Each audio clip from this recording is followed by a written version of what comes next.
আসসালামু আলাইকুম। নতুন একটি রেসিপি দেখার জন্য সবাইকে আমন্ত্রণ জানিয়ে শুরু করছি আজকের ভিডিও। আজ আমি আপনাদেরকে পাউরুটি আর পেঁয়াজ দিয়ে দারুণ মজার একটা স্ন্যাক্স রেসিপি তৈরি করে দেখাবো।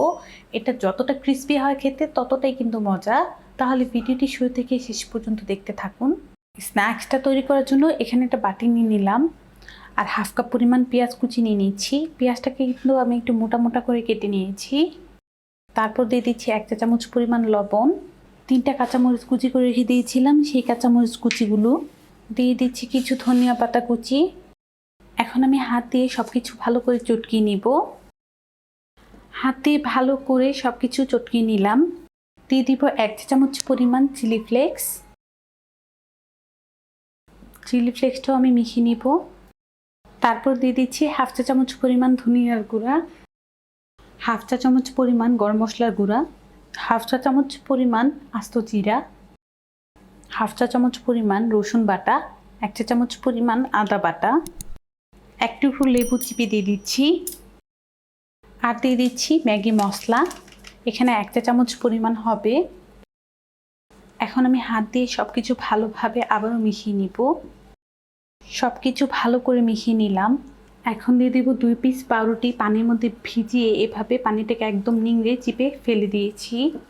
এই পাউরুটিটা এখন দিয়ে দিব। পাউরুটির সাথে সব কিছু ভালো করে মিশিয়ে নিব। সাথে দিয়ে দিব কর্নফ্লাওয়ার। আমি এখানে 2 টেবিল চামচ পরিমাণ কর্নফ্লাওয়ার দিয়ে দিয়েছি। তারপর ভালো করে সব কিছু মিশিয়ে নিতে হবে। কর্নফ্লাওয়ারটা দিলে হবে কি, এই স্ন্যাক্সটা কিন্তু আর ক্রিস্পি হবে। কারো হাতের কাছে যদি কর্নফ্লাওয়ার না থাকে সেক্ষেত্রে আপনারা চাইলে কিন্তু অল্প করে চালের গুঁড়াও দিতে পারেন। সব কিছু ভালো করে আমি মাখিয়ে নিলাম। হাতটা ধুয়ে হাতের মধ্যে অল্প করে তেল লাগিয়ে নিয়েছি। এখন এখান থেকে অল্প করে পুর নিয়ে নিব। তারপর হাতের মধ্যে এভাবে একটু গোল করে নিচ্ছি। এটাকে চেপে গোল করে নিলাম। 2 হাত দিয়ে ঠিক লম্বাটি শেপ করে দিব। আর এই যে একটা কিন্তু আমি বানিয়ে নিলাম। এভাবে আমি সবগুলো বানিয়ে নিব। স্ন্যাক্সগুলো ভাজার জন্য চুলার মধ্যে আমি একটা ফ্রাই প্যান বসিয়ে তেল দিয়েছি গরম হওয়ার জন্য।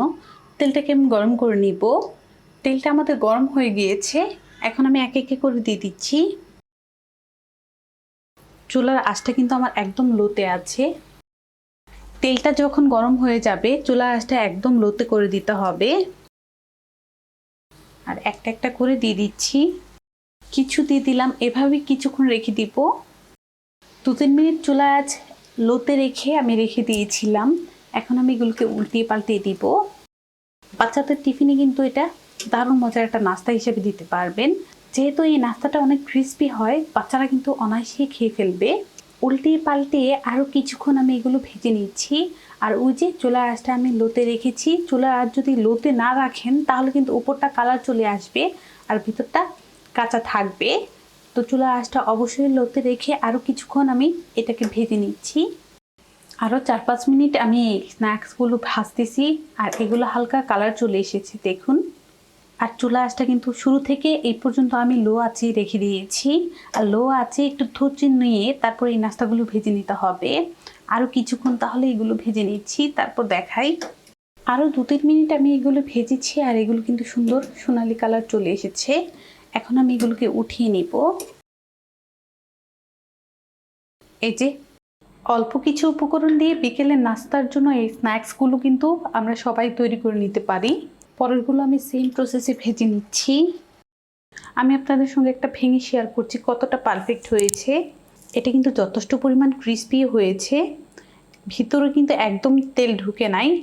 আশা করছি আমার এই রেসিপিটি আপনাদের ভালো লেগেছে। ভালো লাগলে অবশ্যই একটা লাইক দিবেন, চ্যানেলটাকে সাবস্ক্রাইব করবেন। সবাই ভালো থাকবেন, সুস্থ থাকবেন। আল্লাহ হাফেজ।